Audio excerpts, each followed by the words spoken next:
Nosotros el doctor José Luis Leaño Razo, que nos dará su biografía. Hola mis queridos alumnos, compañeros, usted que me está escuchando, me voy a presentar. Yo soy el doctor José Luis Roberto Leaño Razo, nacido en Morelia, Michoacán, y avecindado en esta hermosa ciudad de Tijuana, Baja California, desde hace 28 años. Yo llegué aquí en 1990, así es que aquí me tienen estudiando, realizándome como profesionista. ¿Quién es el doctor Leaño? El doctor Leaño se formó como médico cirujano en la ciudad de Guadalajara, Jalisco, en la Universidad de Guadalajara. Después lo invitaron a pertenecer a las filas de tipo castrense, y donde me mandaron a estudiar urgenciólogo, cirugía de urgencias médicas, y me hice cirujano de urgencias en la Cruz Verde y en la Cruz Roja de Guadalajara. Pero ahí mismo iban todas las niñas y niños violados, y fue donde me hice especialista en perito en abuso sexual. Yo, en mi formación de urgenciólogo, era el que hacía los peritajes de si era un niño violado o abusado sexualmente por la boca, por el ano o por la vagina. Esa es la diversidad sexual que me llevó a estudiar después sexólogo educador. Yo terminé mi formación como sexólogo educador desde 1980 al 83, donde ya estudié la sexualidad cerebral, porque la primera formación que yo tuve como urgenciólogo, yo operaba el ano, la vagina y la boca por donde fue violado un niño, pero no los operaba psicológicamente, y eso me llevó a mí a estudiar sexología educativa. Después me fui a estudiar cirugía general, 3 años en el Seguro Social. Después me fui a Aruba a estudiar cirugía endoscópica, y al regresar me invitaron a estudiar ya el complemento de la sexualidad, que es sexólogo educador 2 años, sexólogo clínico 2 años, sensibilizador y manejo de un grupo 1 año y medio más. Eso me dio esta formación sexual hasta llegar actualmente a ser el presidente del Instituto Mexicano de Sexología aquí en Tijuana, Baja California, México, primer instituto de sexualidad que forma profesionales. Pero aquí me especialicé también en un diplomado en terapia de parejas. Después hice un diplomado en psicocorporal teoría, o sea, teoría psicocorporal. Después un diplomado en tanatología, y finalmente mi doctorado en sexología en Miami, Florida. Actualmente mi vida es ya ser terapeuta, cirujano y profesor universitario en ambos países. Hasta la actualidad soy catedrático de 3 universidades, la UABC, el CETIS, Unifron y IMESEX México. Y actualmente colaboro con 2 programas de sexología, uno que se llama Hablemos de Sexo con el doctor Leaño en XSR de Onciso, La Fuerza de la Radio, 1310 de AM, y soy colaborador del canal 12, es Sexo por las Mañanas, todos los jueves a las 10 de la mañana. Y actualmente colaboro con la Universidad Unifron, que es donde está mi centro de alegría y de optimismo, donde doy las bases biológicas del comportamiento humano y sexualidad humana. Y aquí me tienen con ustedes a sus órdenes. Doctor Leaño, ¿qué es el abuso sexual infantil?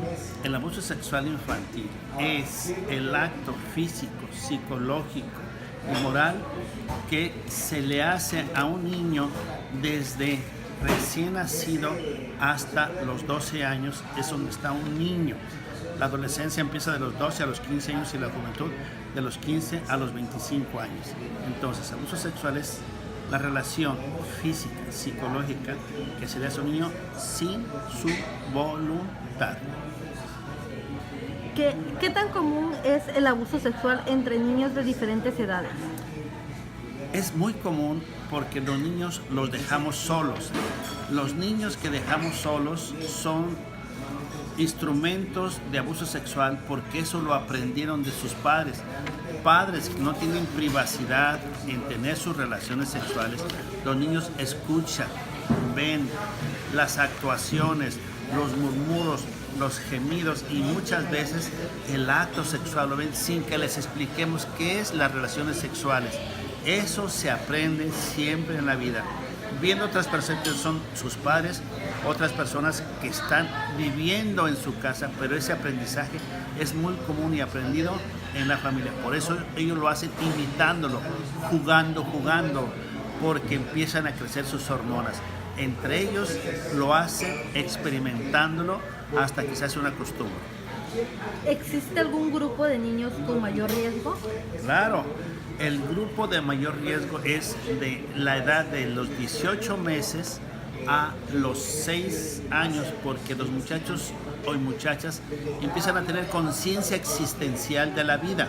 Ya hay más conciencia de la vida cuando estamos entre los 6 y 15 años. Entonces ya el chico, si no fue educado, no sabe decir no y no sabe decir sí. De ahí la importancia de los padres, después del año y medio, decirles quién los puede tocar, dónde los puede tocar, qué les permiten tocar, quiénes son los que los deben de tocar. Y es así como los niños, como no les decimos eso, ellos lo hacen por aprendizaje. ¿Cuáles son las características más comunes de las personas que abusan? Las personas que abusan generalmente se les llama victimarios sexuales. Son personas que conocen perfectamente bien el modus vivendi, el modus operandi de esos niños, cuándo se quedan solos, dónde los dejamos solos, cuáles son las necesidades de ese niño, y conociendo sus tiempos libres, con quién están y dónde están, ellos abusan de la confianza de ese niño. Primero lo seducen, después lo amenazan, y lo que hacen es, conociendo su modus vivendi, ellos abusan de esta parte. Nunca debemos dejar solo a un niño, y cuando se queda solo, ustedes padres deben decidir y decirle qué debe de ser. Esa etapa es la vulnerable. ¿Existe alguna manera de prevenir el abuso? Sí, claro que existe una manera de prevenir el abuso. Recuerde usted que la base más importante es la prevención y educación sexual de los niños. Si es niña y si es niño, ambos padres le deben de decir a su hijo quién los debe de tocar. Primero, dónde los deben de tocar, cuándo los deben de tocar. Díganles quién tiene derecho a tocar su cuerpo. Nada más su papá y su mamá. ¿Dónde los deben de tocar? ¿Cómo los deben de tocar? Ni una persona más tiene derecho a tocar los cuerpos de sus hijos hasta los 12 años. Si usted le da autoridad moral a su abuela, a su abuelo, a su tío, a su tía, a su comadre, que quede bien claro que deben de decirle al niño cómo lo van a tocar, por qué lo van a tocar, para que el niño sepa saber decir sí y saber decir no a la persona que lo está tocando. ¿Cuál es el impacto psicológico del abuso sexual infantil? El impacto más importante es el trauma que se llama fijación de complemento. Todos los niños abusados sexualmente se retraen, se esconden. Segundo, tienen miedo a socializar, se empiezan a agredir físicamente y se aíslan, callan, y algo muy importante, se sienten con la capacidad de ser poco sociables. Usted, cuando ve a un niño aislado que no se comunica, son los primeros dos elementos que debe usted rescatar de que ese niño le está pasando algo. ¿Cuáles son las reacciones de estrés postraumático? Nosotros hemos clasificado según las edades en 3. Cuando es abusado el niño sexualmente de año y medio a los 6 años, los niños hacen la defecación, hacen la micción sin control, porque ellos lo hacen como una manera de reaccionar a algo que les hicieron. Y esos mecanismos de defensa, por eso nos está hablando a nosotros de que algo les pasó. Segundo, los niños de entre 5 y 12 años generalmente ellos se aíslan, se vuelven niños con mucha claustro, con mucho encierro, con poca comunicación, y algo muy importante, no saben platicar de estas cosas porque les da miedo. Una, porque fueron amenazados. 2, porque les da pena, porque les da vergüenza, y lo más importante, ellos no saben definir entre vergüenza e intimidad. ¿Qué otros comportamientos relacionados al trauma se puede observar en un niño de edad preescolar o escolar? Los mayores comportamientos son niños antisociales, no socializan, no se incorporan a la sociedad activa de los deportes, de la cultura, del aprendizaje. Generalmente tienen temor de exponerse porque creen que todo el mundo sabe lo que les pasó. Y la otra contraparte que va muy pegada a ellos es que muchos se vuelven agresivos, compulsivos y maníacos porque ya aprendieron cómo les pasó esa experiencia. ¿Cuál es el impacto a largo plazo del abuso sexual? El impacto a largo plazo es que son niños que se sienten con minusvalía, con baja autoestima, con baja motivación, con baja capacidad de seguridad, y generalmente esos niños tienen la otra contraparte que se pueden volver agresivos, compulsivos y con fases maníacas de cuadros de agresión y de compulsión. ¿Qué debe hacer un padre o una madre si sospecha de abuso sexual? Lo primero que tiene que saber el padre y la madre es que un abuso sexual es un delito que se sigue por ley. El problema es que los papás temen denunciar. Papá y mamá deben saber que si fue un abuso sexual, quien haya sido el abuelo, el tío, el primo, el padrastro, el primo, el vecino, tienen que denunciar. Es un delito sexual. Eso es lo que debemos hacer ante la sociedad, y ante el hijo debemos ser los consultantes, acompañantes siempre. Acompañe usted a su hijo platicando, conversando, por qué hace esas conductas de aislamiento o por qué hace esas conductas de enojo. Sean ustedes compañeros de sus hijos, acompañándolos, escuchándolos, no agrediéndolos, no estigmatizándolos, no valorizando lo que es bueno y que malo, simplemente que platiquen de su historia, que tengan una capacidad de confianza con ustedes. Entonces, en suma, ganarse la confianza de diálogo, que ellos tengan su catarsis, su desahogo en forma más íntima. Si pueden platicar con la mamá o con papá, pero siempre en forma íntima, en forma particular, para que lo escuchen. Solamente escúchenlo, solamente acompáñenlo, y ustedes de ahí tendrán que llevarlo a otro aspecto secundario de terapia. ¿Es común para los niños que no le digan a sus padres que han sido abusados? Es el sine qua non. El sine qua non es que no les dicen a los padres por dos cosas. Primero, por vergüenza, que tocaron su intimidad. Después, por miedo a que no les crean. Después, porque son amenazados de las terceras personas, y eso hace que se sientan con temor, con inseguridad, con baja autoestima. Hay que atacar esos tres flancos. Y lo más importante es algo que se nos pasa a nosotros: preguntarle al hijo diario: ¿cómo estás? ¿Cómo te fue?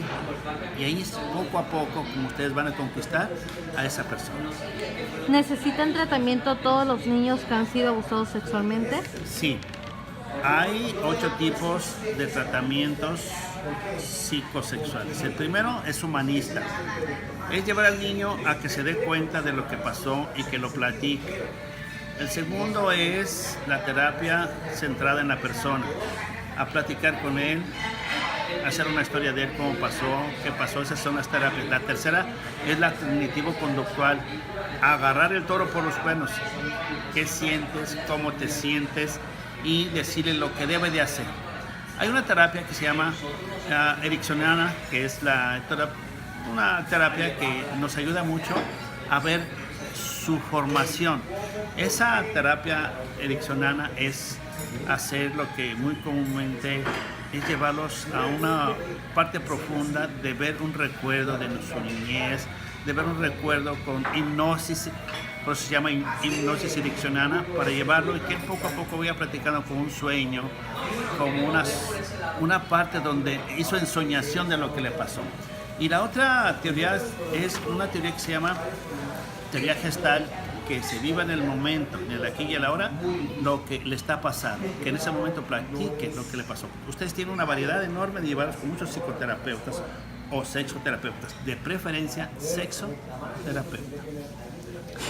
Ok, muchísimas gracias, doctor, por su apoyo. Espero haberlos ayudado en un poquito en esto tan intenso. Hay mucho que platicar, hay mucho que decir, pero de corazón les doy mi experiencia. Me da mucho gusto conocerlos, les dejo mi amor, mi cariño, y a triunfar en la vida. Y cuiden mucho a sus hijos. ¿Con quién dejan sus hijos? vigilen a la gente que está cerca del mundo de sus hijos.